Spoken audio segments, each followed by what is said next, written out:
Good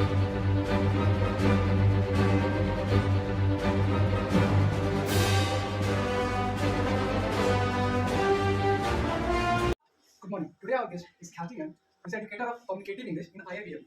Very warm welcome, ma'am. Thank you. I'm looking gorgeous today. Thank you so much. Ma'am, I have a few questions in mind. Sure. Would you like to ask? Sure. Now, how do you like to communicate and build a relationship with students? See, it's very simple. In order to build any relationship, we must have a good communication skill. We must understand the student according to their level. We must not force them to come to our level because there is an age difference, there is experience difference. So, first of all, learn at their level what they want to learn and how they want to learn. If you get that, then of course you will have a great relationship with your student. There must be a distance between a teacher and the student, but a teacher can be friendly with the student. I'm friendly with my students, but not extremely friendly that they forget to respect me and they forget the distance which is between us. That is what approach and techniques and what approach and techniques did you use to learn English and become a good communicator? So to become a good communicator, not just me, but any other person, they must have practice. Because English is a foreign language for us. It is not our mother tongue. We either speak Hindi or we speak our native language. So if you are learning any foreign language and you are not in consistent practice, you will forget it.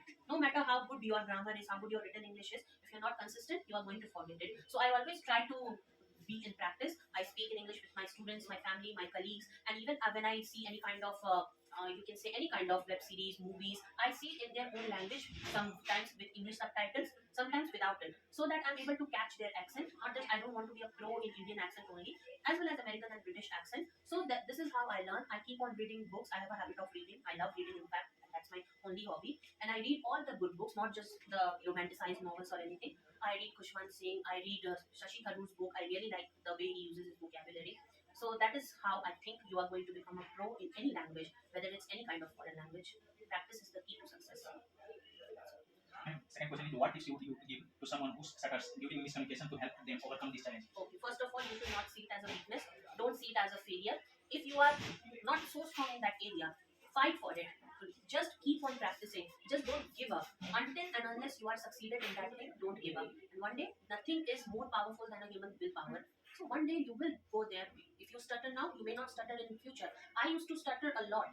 Even I have a habit of mixing the two rhyming words. My tongue most of the time slips while you are saying rhyming words. So I overcome it. I kept it on practicing, and this is how you do it. Just don't give up. Your willpower is more powerful than you can imagine. Now, how do you deal with pressure or stressful situation? First of all, I don't take any kind of pressure. If it is a pressure, I will not. I will tell my mind that it is not a pressure, and then my mind will tell me that it is not a pressure. It's all in here. From here, if you think you are depressed, you will be depressed. If you think you are pressurized, you will be pressurized. Just tell your mind. Make your mind work according to you. Just tell your mind everything is good. Your mind will tell your every organ that everything is good. So that is how you should also do. And there's no need to be stressful, pressurized, because if life is just good thing, it will become very monotonous. All these struggle, all these things teach us something which makes us a better person. Now, what makes you unique? What makes me unique? I think what makes me unique is my approach towards everything in life. I want to see good in everything. I just don't want to see the negative sides. I want to see the positive sides also, even if it is an adverse situation. So I think that is what makes me unique. Now, the two books which you refer to increase knowledge in English. Okay, the two books I will refer. First one is Xavier Pinto's English Grammar. Very good. Make it your Bible if you want to read grammar. Xavier Pinto is the best. Second, and you should read A Train to Pakistan. That is of Kushwan Singh, I guess. So that is very simple language, and you don't need to be a very pro in vocabulary. Start with a simple book. So that is what I will tell Thank you. you for your precious time. Thank you. Good morning. Today is our guest, Mr. Vivek Kumar, sir, educator of management. And a very good morning, sir. Good morning, Aditi. So this is Vinay. Good morning, Vinay. And sir, thank you so much for giving up precious time to us for our interview. So my first question is, what inspired you to become a teacher of management, and how did you get started in this field? Okay. Your question is very quite interesting. So what actually inspires me to become a teacher? Actually, as I think, teaching is my passion. So whatever the passion you have, you must have to opt for the same thing as a profession. So from the very beginning of my career, from the very beginning of my life, during my college life, so I was used to teach my classmates the topics which everyone was not aware. So I was trying to teach them. So from that I started my thinking that I must want to become a professor, and I want to pursue my career in this field.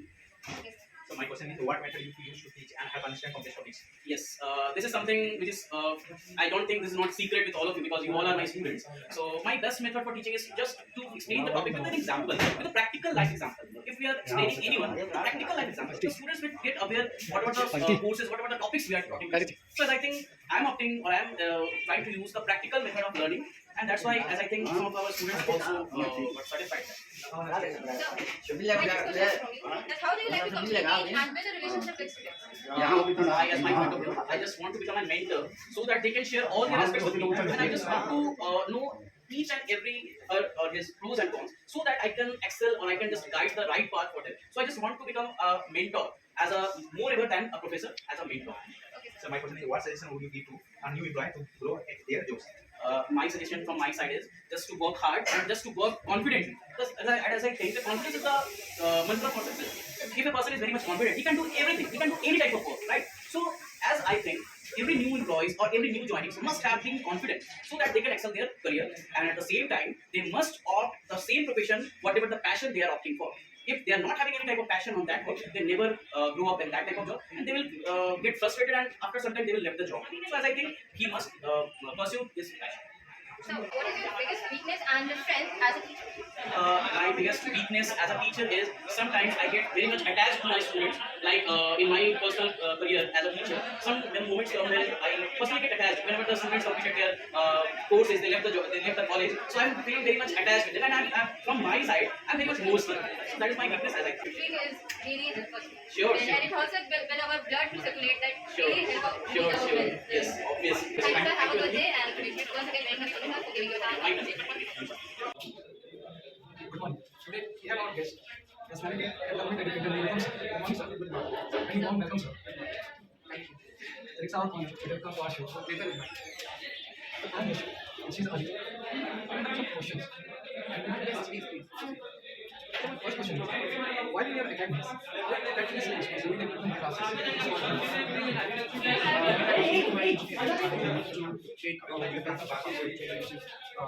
Arranged by Government of India. So that program that brings competition and like that also needs the personality.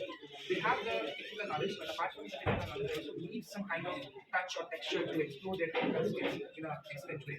So soft skill is not all about communicating with people, and also say that how music models behave in front of employers. So in that time I was taken going through that kind of thing, and I realized that it's very much important in unstable attitudes like come to Bihar and start getting traditional results. And even though I get certification in that, which as we all do. So I have a few questions in my mind that you are a instructor of personality development and you have trained many students.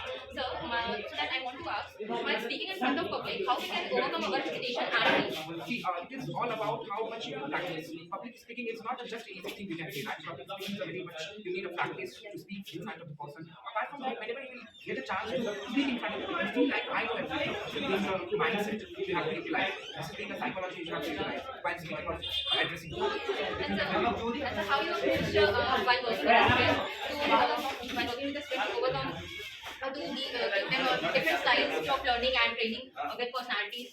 So first of all, whenever I was in the classes of students, so I just recognize the person, their ability, the uniqueness. Every people have their unique qualities in their own sense. So according to the uniqueness, I used to filter the students in a group, and accordingly I give the task, I give the task of assignment to complete this kind of video to work on communication with jobs.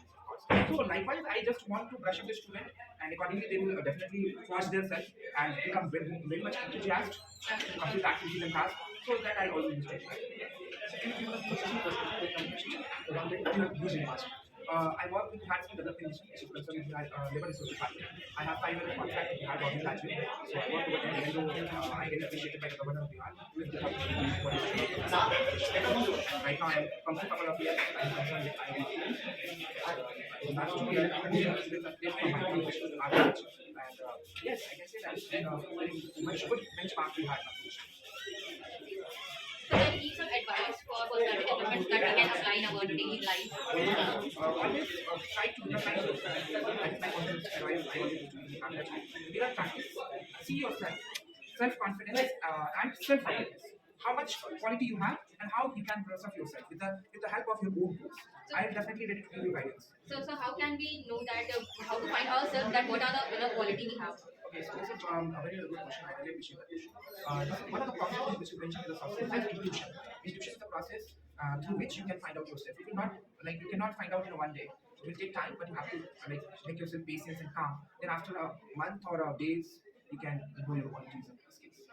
Thank you, sir. Available time, sir. Okay, thank you so much. Today our guest is Nilesh sir, who is educator of mathematics. A warm welcome, sir. I am Vivek. He is Santosh.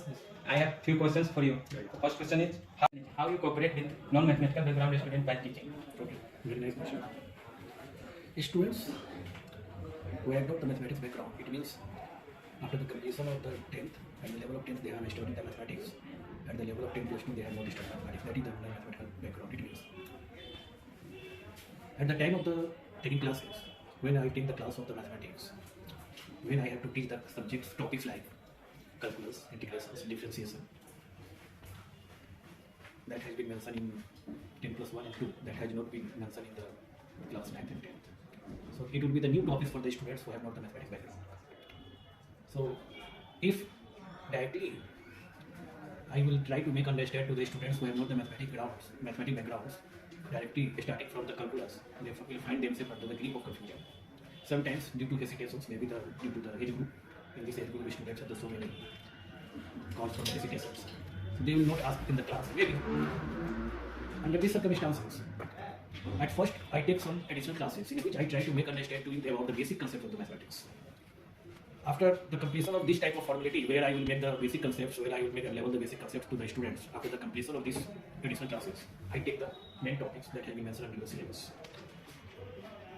In addition to this, at the time of the taking classes, teaching, I mention more steps so that the weak students or non-mathematical background students can understand it. I will make more explanations. I give opportunity for making the more practices, more solving problems. And I give the opportunity to the students to make interactions more in comparison to the students who have the mathematical backgrounds. I give the opportunity to the students in the leisure period they can approach to me and they can ask questions. So in this way, I try to make understand to the students who have not the mathematics backgrounds.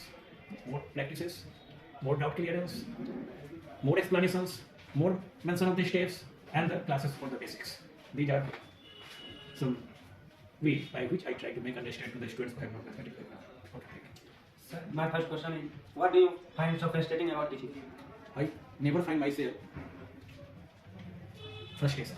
Frustration is far from me. If teaching is concerned, teaching is passion for me. I am passionate for teaching. But if you have next questions, so I will try to give it the answer. Fascination at the time of the students who are not involved in the class. Sometimes they make disturbances in the class. They have not the interest in the class due to some personal reason, maybe due to the side effect of the age group also. Students in these age groups prefer to make the enjoyment. So some students are not interested. At that time, if they are not getting the topics that has been discussed in the class in proper way, they start to make the nonsenses, hindrances in the way of the taking classes. So that time, I find only for moments, not for the forever, for that particular moment, frustration. So frustration is only for moments, not forever, not for the long time. So in that case, I try to convince the students, you have taken admission here, you have joined the college to improve your knowledge, to improve your personality, and that will be fruitful for you also. And you have, guardian have invested a lot of money for the accomplishment of the objectives. So please learn, be regular in the class, and become the part of the member of this college. In such a way, in the future, you will represent yourself as an example for others. In this way, I will try to make understand to the students. But I don't become success in to convince the students, and they don't come on the tracks. That time again, I find frustration. But beyond this, being optimistic, I convince the students because teaching is passion. I am passionate for teaching is passion. I become successful. And our last question is what are your strengths and weaknesses? Strength and weakness. At the time of the performing duty, I don't care about my health. That is my weakness. But if you say in other aspect, so at the time of performing duty, so it means I give priority to the duty. It means it can be taken as a strength. This I expect. These one condition can be understood in two aspects. As far as strength is concerned, I prefer to carry the duty As far as weakness is concerned, I don't care about the health. Okay. Thank you, sir.